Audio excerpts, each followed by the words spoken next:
The city was already under Zenobia's control. I had to admire her efficiency. Renato shivered at the thought of Zenobia at the mercy of the interrogators. Could he really turn her over to them? But this was war. It wasn't meant to be pretty.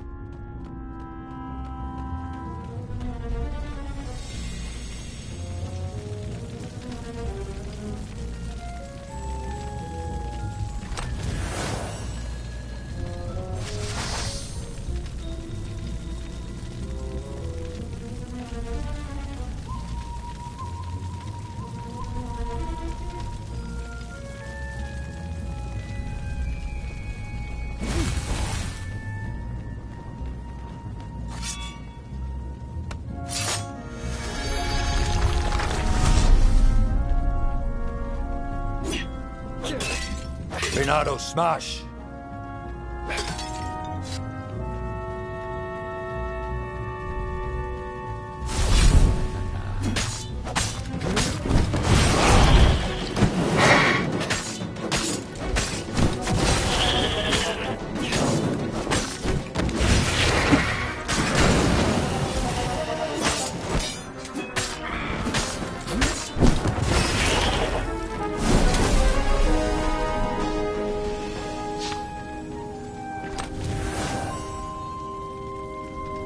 That ought to be enough for a proper sword, he thought.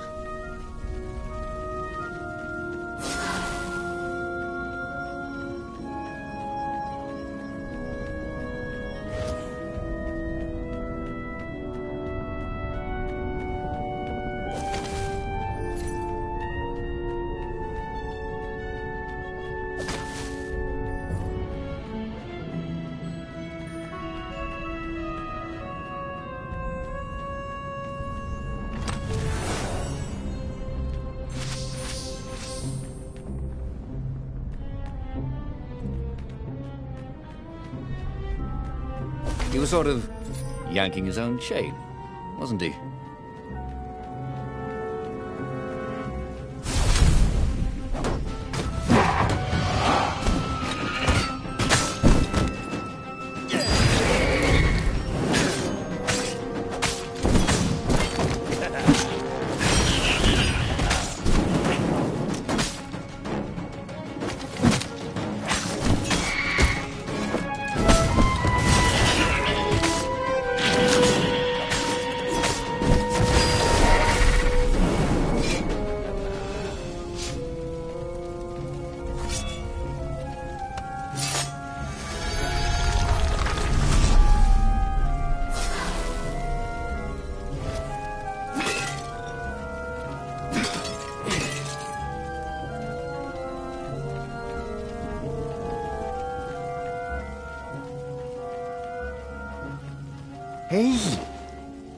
Hey, a workbench!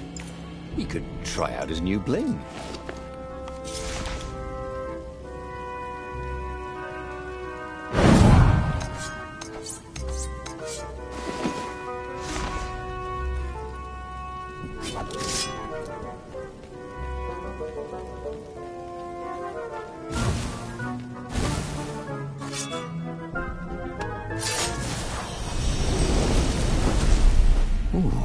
What's there?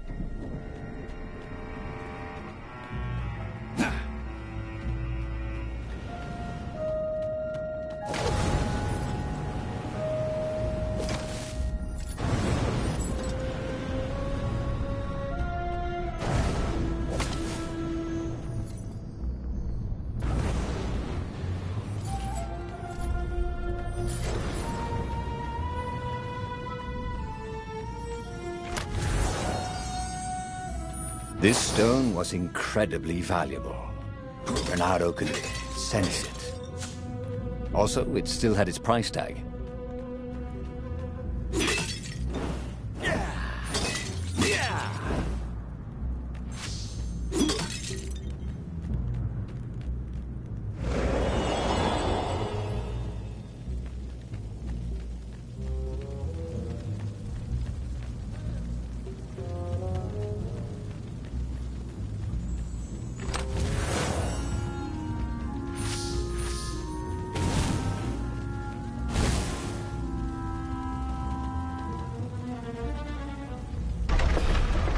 What exactly was Lupino up to this time? You could see the wheels spinning inside his head. They made Renato dizzy, in fact.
Renato remembered when he'd first stolen one of these.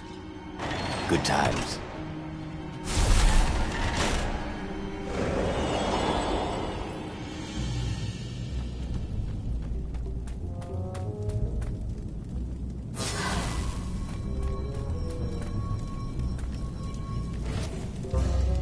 So, what's this plan of yours? Use me as bait, said Lupino. And he outlined a slightly complicated plan that involved geese, a net, setting the Farfarer a little bit on fire, Lupino dressing as an old blind toad, and Renato hiding inside a monstrous watermelon. What could possibly go wrong? Thought Renato.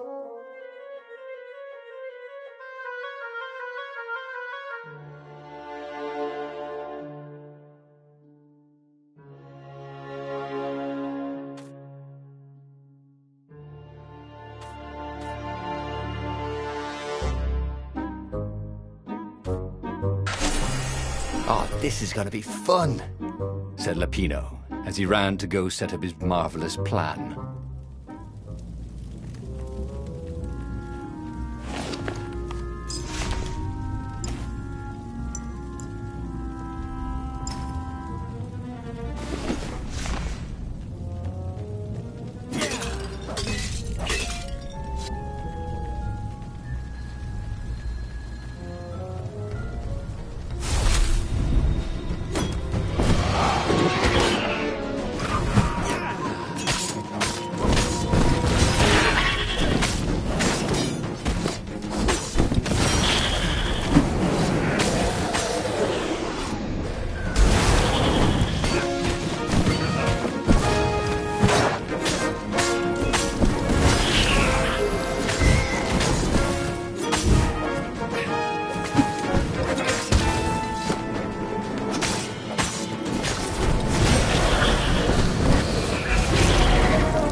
Renato felt dubious about the whole plan.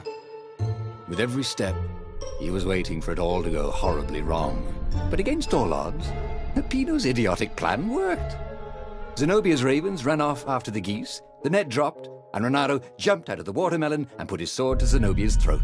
"Renato," she said, "are those new scars? They look good on you. You never returned my velvet jacket. It was my favorite. You look stupid in velvet. Ah, what does an imperial princess know about style?" "Ah, get a room, you two," said Lupino, probably sensing the chemistry. But the fleet was coming on fast. So they took Zenobia east, over the Nexus. She'd vanished from Swordfu School, from his life, without even saying goodbye. Without ever telling him she was the Emperor's adopted daughter. Bernardo was aware of her feelings. Maybe this was a bad idea, but was he letting his own feelings get the better of him?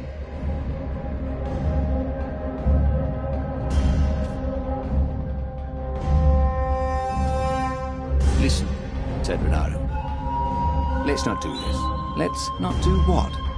Asked Zenobia. Look, you're the Emperor's right hand. You are going to have me interrogated, he said. Sure, yeah, but... Then I remembered how you feel about me. How I feel about you. You are going to have me interrogated. But I didn't. Because you care about me, said Bernardo. Well, guess again, Buster, she said as she pushed him off his own boat. As he plummeted towards the bottomless clouds of the abyss, Bernardo decided that he'd not really handle the situation with his usual finesse. He had tried something bold and paid the price for it.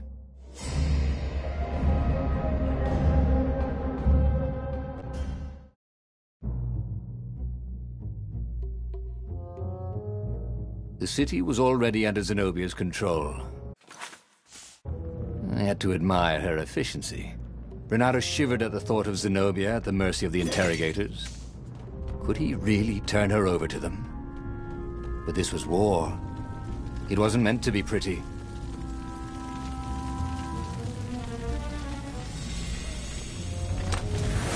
Odd that they never locked these things.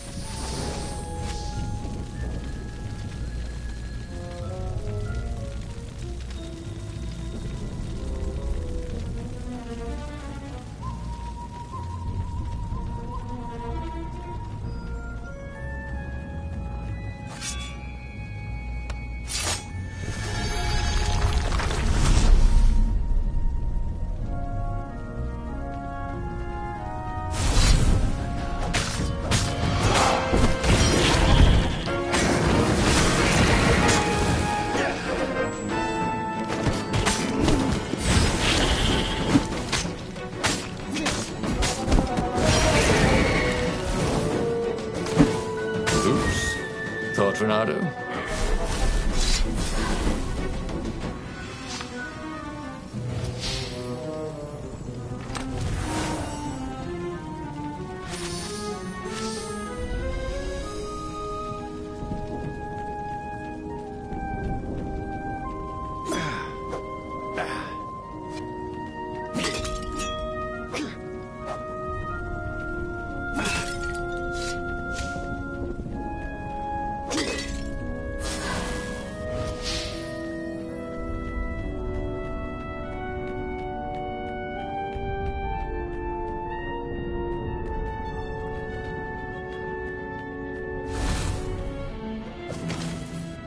The city was burning, and there was no one to put out the fires.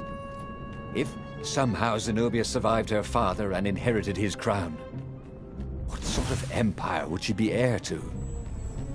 But he couldn't think about that, could he?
He hadn't noticed that path before.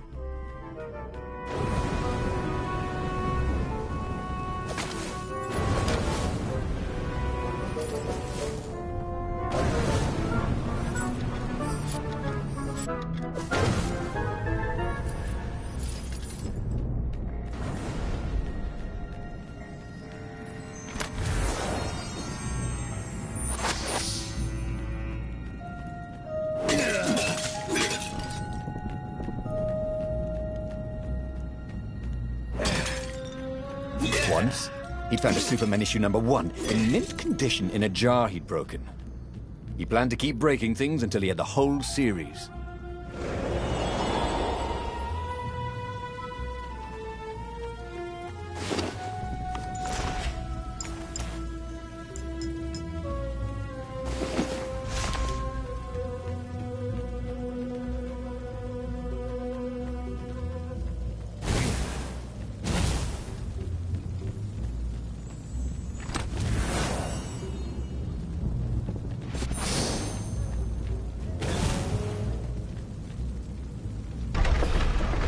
What exactly was Lupino up to this time? You could see the wheels spinning inside his head. They made Renato dizzy, in fact.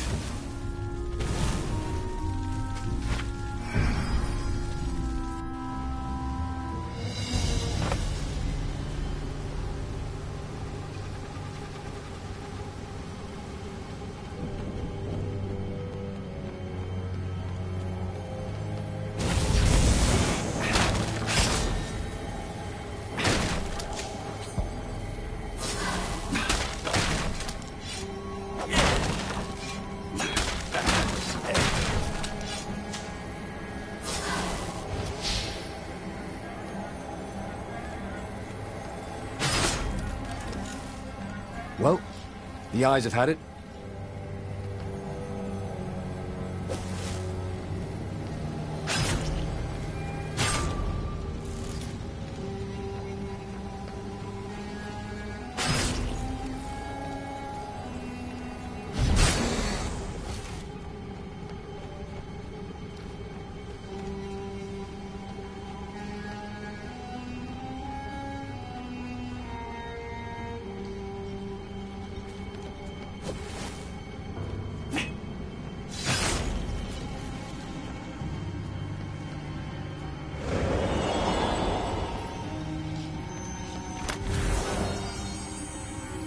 This jewel was more than sparkly.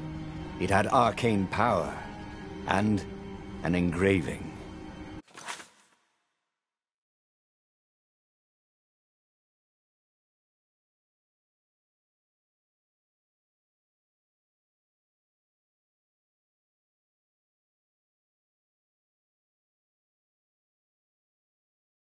To Cindy.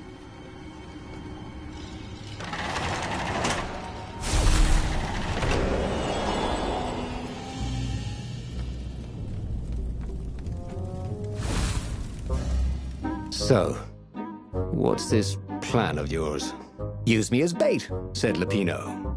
And he outlined a slightly complicated plan that involved geese, a net, setting the Farfarer a little bit on fire, Lupino dressing as an old blind toad, and Renato hiding inside a monstrous watermelon. What could possibly go wrong? Thought Renato.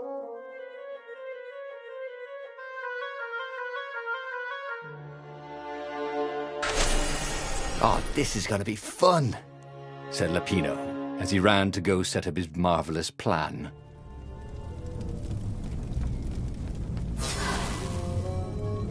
Ooh, wouldn't this gauntlet look swell with that jewel in it?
Renato felt dubious about the whole plan.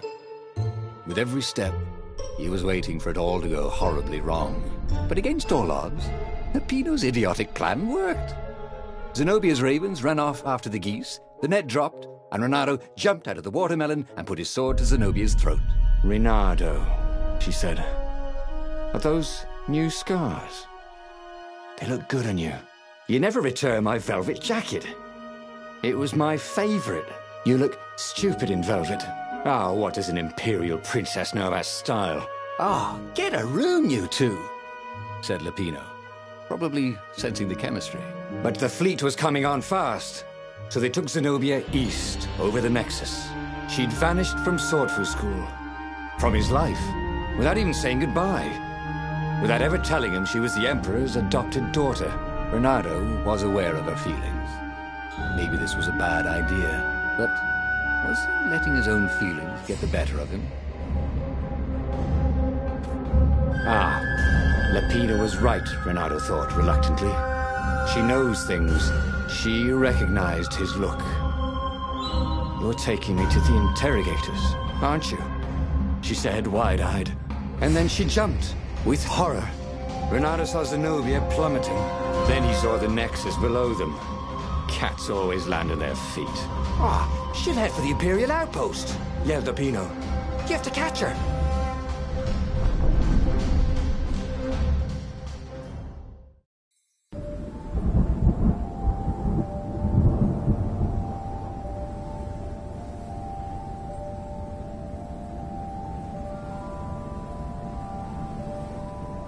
Cats can run faster, but foxes can run longer. If he ran, he could head her off before she reached her minions at the outpost. Well, he did love a good chase.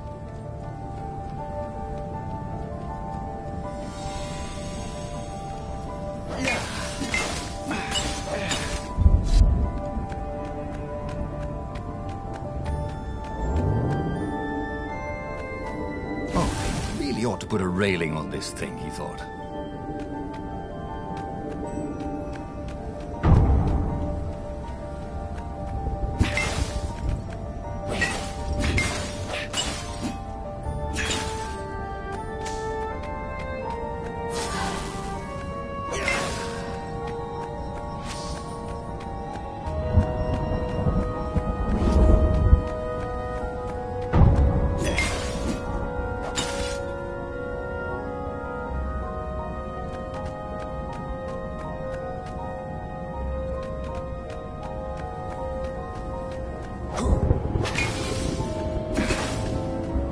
Smashing things was fun.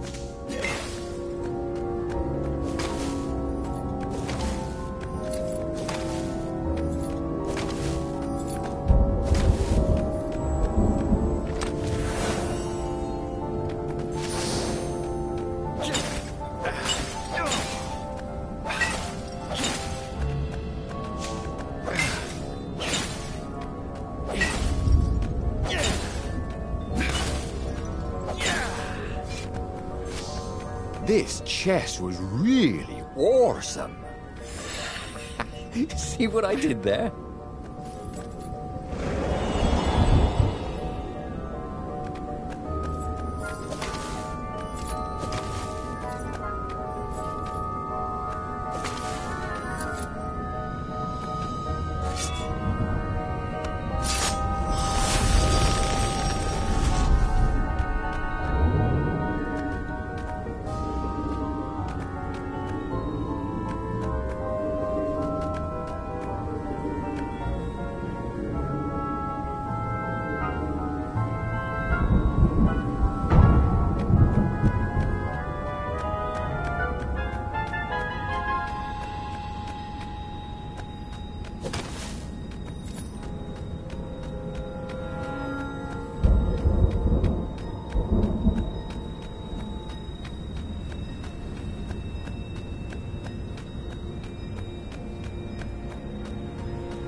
Renato had once invested in a jewel store, but it lost money because someone kept robbing it.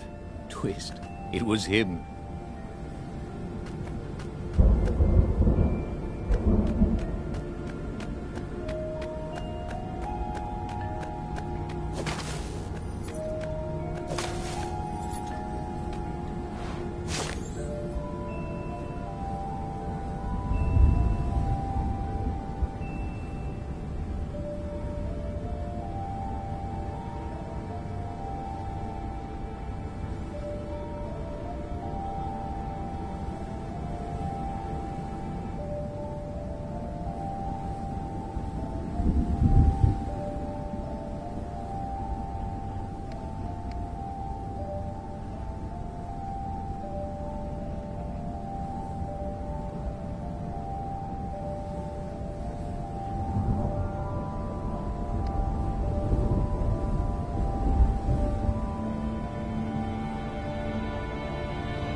Renato wondered idly if people who had built these poles had really, really long tentacles.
He was closing on her. He could smell her fear. He tried not to think about the interrogators at the secret base. What did they do to her? Maybe it didn't have to end that way. Maybe he could talk to her. But, after all, there were worse things the Imperials had done to friends of his.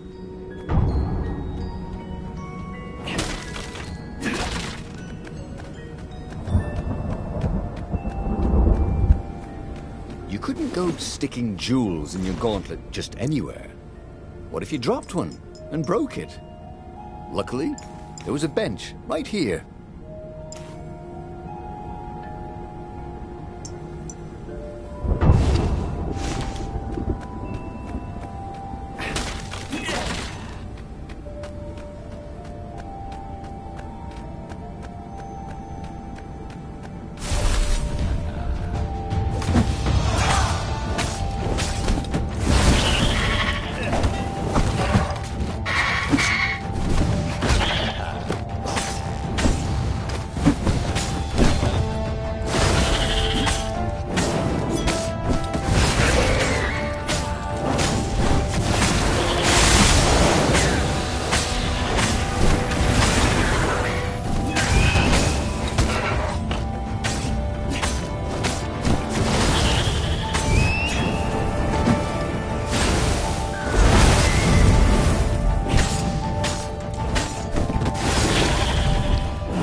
Bernardo reached the outpost. The Imperials there were no match for him. Soon after, Zenobia limped up the path. When she realized he was already in front of her, she didn't even try to run. "Oh, you left without saying goodbye." Again, he said, "Please, I'm enjoying this a little too much," she said, shaken. "Oh, spare us the chit-chat, would you?" said Lupino as he shackled her hands so she couldn't throw spells. "She knows all his plans." All the way back to the Farfarer, Lupino nagged Renato about how the interrogators would pry all the intel out of Zenobia. How that would turn the tides in the imminent battle. All they had to do was take her to the rebels' secret base. Renato didn't like to think about what the interrogators would do to her. Couldn't he just talk to her? As they pulled away from the Nexus, Renato could see the fear in Zenobia's eyes. "I can't take her to those creatures at the base," he whispered to Lupino. "Ah, you've gone soft. Soft in the head. We captured her for what she knows. I'll take her to the mountains. Tell all the horrible things the Emperor's done. Yeah, believe me, she'll turn." And he turned the wheel. "The hell you will!" shouted Lupino, and he grabbed the wheel back from him. The two of them wrestled for control of the ship. It shot off like a mad sparrow. Suddenly, Renato was falling.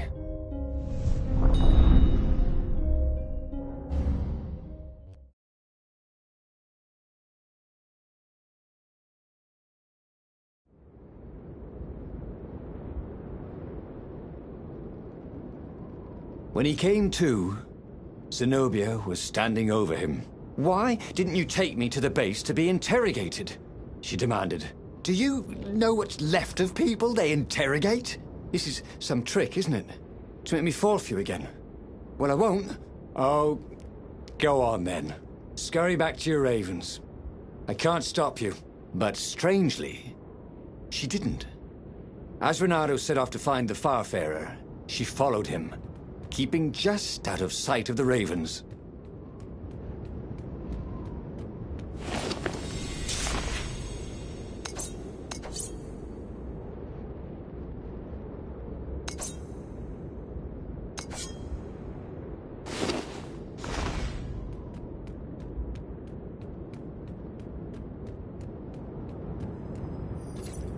Renato wondered if his future self had commissioned these poles.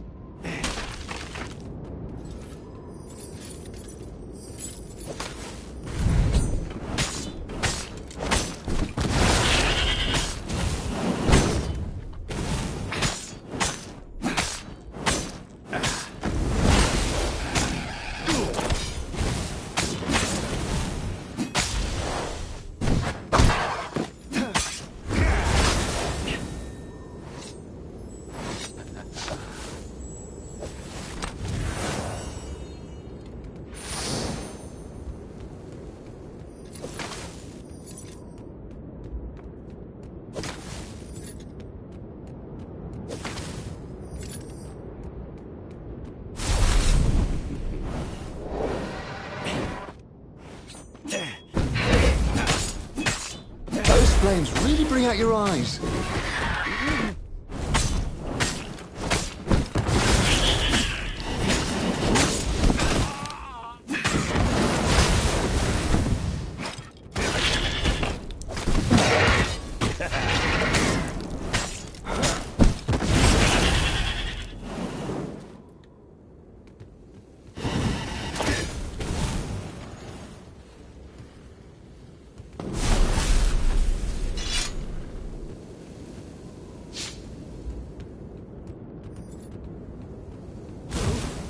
If they didn't want their things broken, they really ought to make them stronger.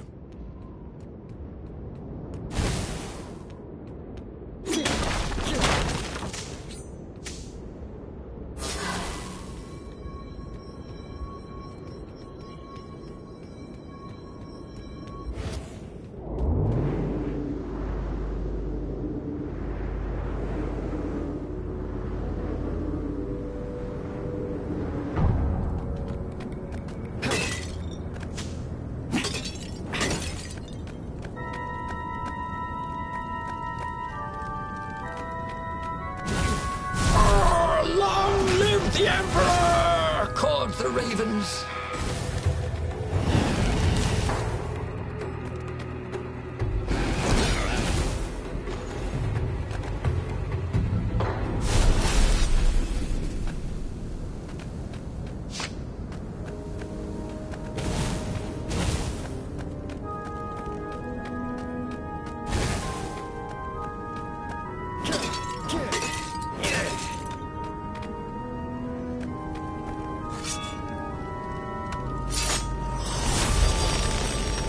Had that door been opened before?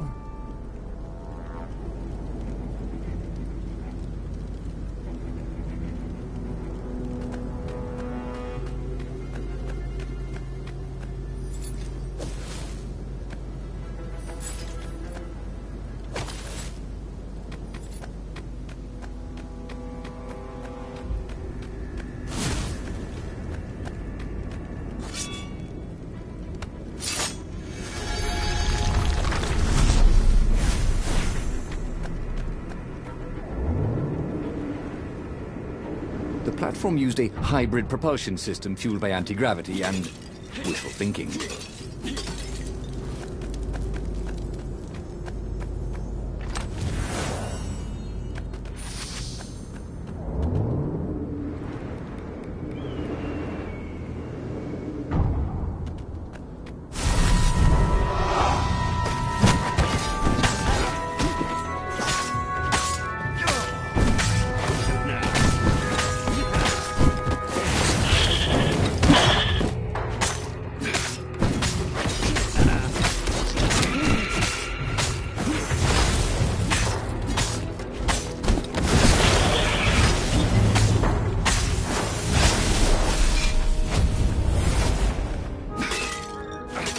As Renato stopped to sniff the wind, Zenobia came up, still mad. Did you really think you'd just talk me into betraying my father? Oh yeah, sure. That was exactly my plan. Then why aren't you even talking to me? Because I've never talked you into anything in my life. They're gonna court-martial you for letting me go. He caught a whiff of the Farfarer. Wet rope, tar, and a cask of Scobel ale he'd spilt last year. It was that way.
smelt burnt fur. Yes.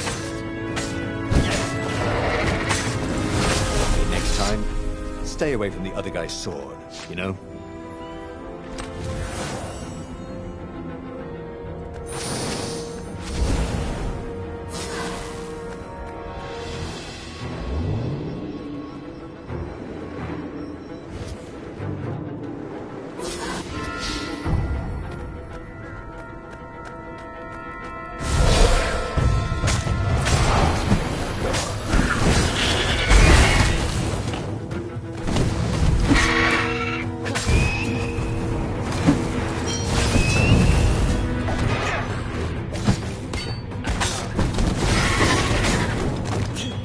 Hey, wanna hook up?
What did you do if one of these platforms stalled?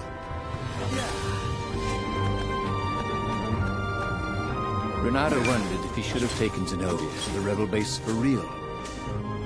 Maybe she wasn't playing him after all. After the bleak talk about the Emperor's dark secret, he was regretting his suspicion.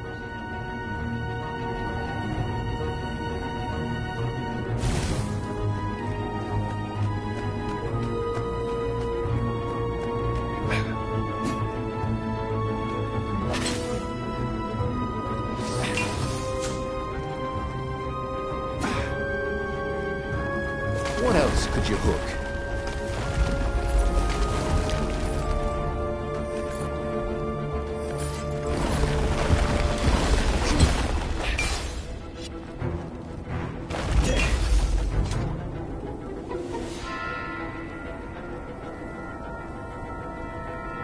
Sure enough, the Farfarer had crashed in some rocks.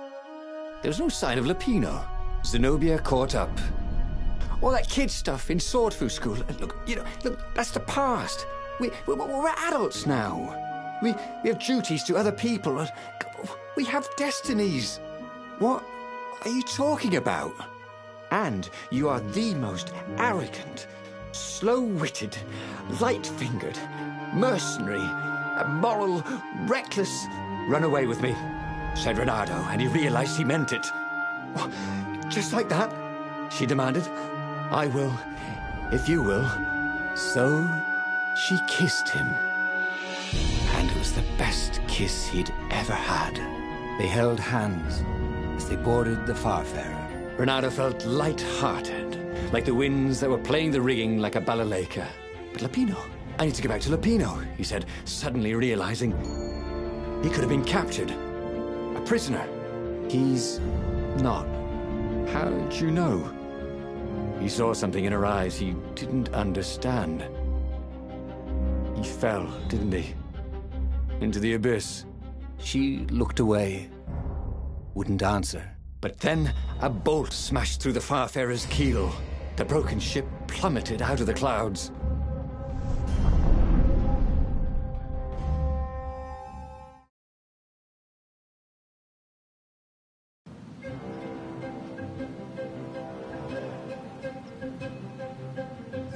Renato picked himself off the deck. They were alive. We have to get to my private ship, she said. Do you trust me? I guess I must, he said. You go on ahead. Clear the path, she said. I can't kill my own soldiers. He wanted to say that he didn't trust her, that he had no idea what he was getting into. But he had no choice, did he? He was following his heart. That's what it means to be a hero. You had to follow your heart.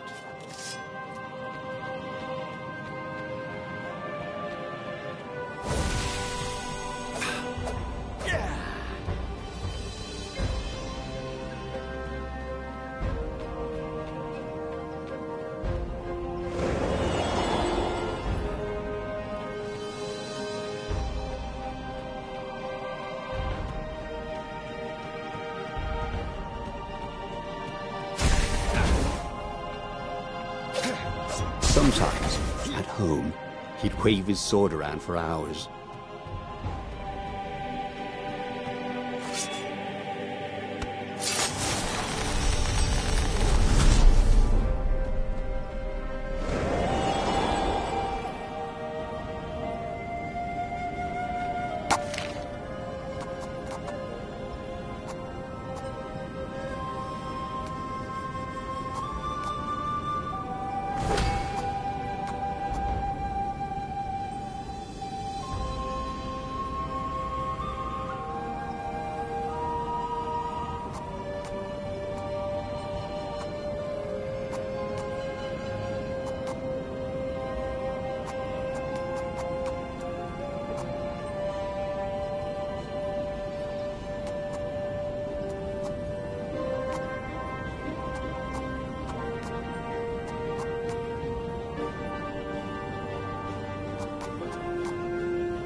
Haven't you always wanted to do that?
They paused to catch their breath. It was strange to be so close to her. "What are you thinking?" he asked. "I'm trying very hard not to think." "Me too," he said. Up ahead, he could see the thin silver of Zenobia's personal ship.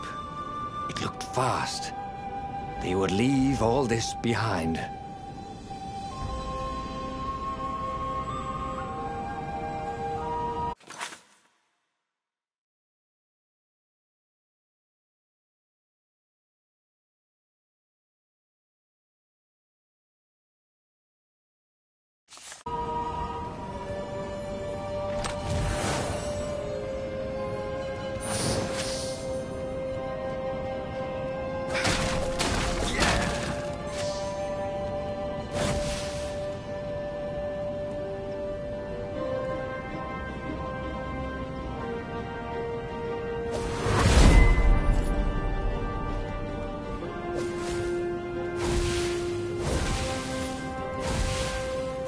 Hoped his hook didn't break.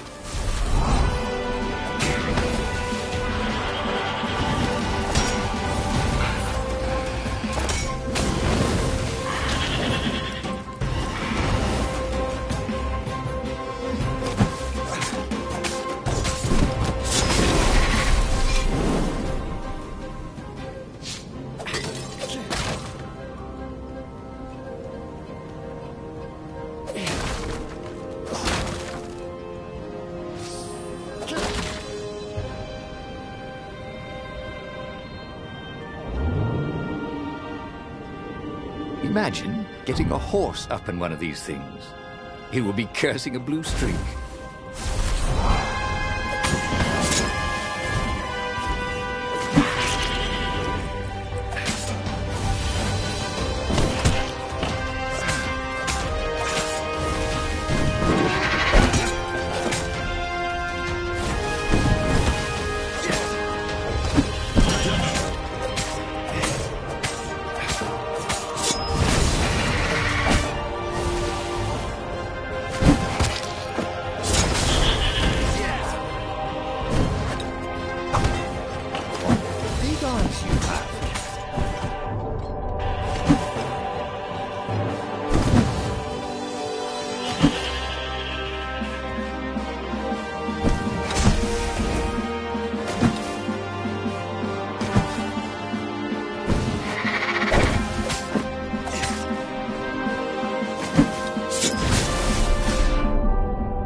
As they reached her ship, Renato suddenly felt a sharp pain in his stomach. He was surprised to see a crossbow bolt sticking out of it. I was going to lead the Empire to our secret base, said Lupino. But no, you had to screw up my plan because you still got a thing for her. Renato stared at Zenobia.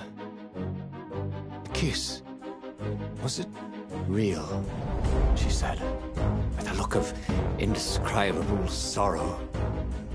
She gestured and said an arcane word, and Lupino went flying into the abyss, screaming, "I'm telling your father!" Then she knelt down to cradle his head, and her paws felt very soft and warm. And just like that, he was alive again, and back on the Farfarer, still fleeing burning Ubar. The book was still open before him. So, the book was a portal. It took you to the future when your destinies would branch. He had failed and died 3 times, but he learned another true thing. Lupino was a traitor. Renato had suspected there was something wrong with the mad rabbit, but now he knew there was malice behind his goofiness. But he was starting to feel like he was getting the hang of this. There was a way through to victory. He could feel it. He just had to keep running the path of destinies. With that, the book fluttered back to the beginning, and he fell into it. The clouds parted over the Isles of Boreas. It was time to choose. The rebellion was in trouble. Ravens were scouting for the secret rebel base. They needed a game-changer. Pieces of the Sky Ripper had surfaced. Renato knew that using it could go catastrophically wrong, but he was sure he could figure out how to use it safely. Also, a temple had risen out of empty desert. The Emperor had brought the Sky Ripper pieces up out of ancient burial by his obscene rituals. Could this be where the Iblis Stone was hidden? Someone better get it before he does, thought Renato. And also, his old friend Lupino needed rescuing. Of course, Renato had a pretty strong suspicion that Lupino had betrayed the rebellion. But could Renato really leave an old friend to the Ravens?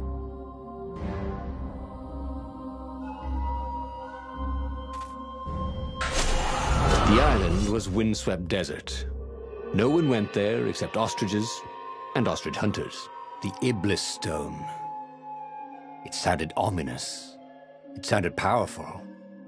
If the Emperor was searching for it, it must be dangerous. And so, Renato went ostrich hunting.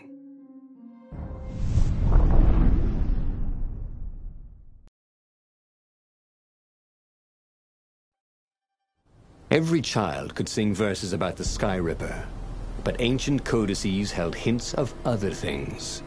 A stone that ate souls, a ruby that drank blood, a jewel only a righteous man could give away. Were all these things the Iblis Stone? Long hidden in the buried temple? Another ancient item that was only resurfacing now? Drawn up from the deeps by the Emperor's horrific rituals?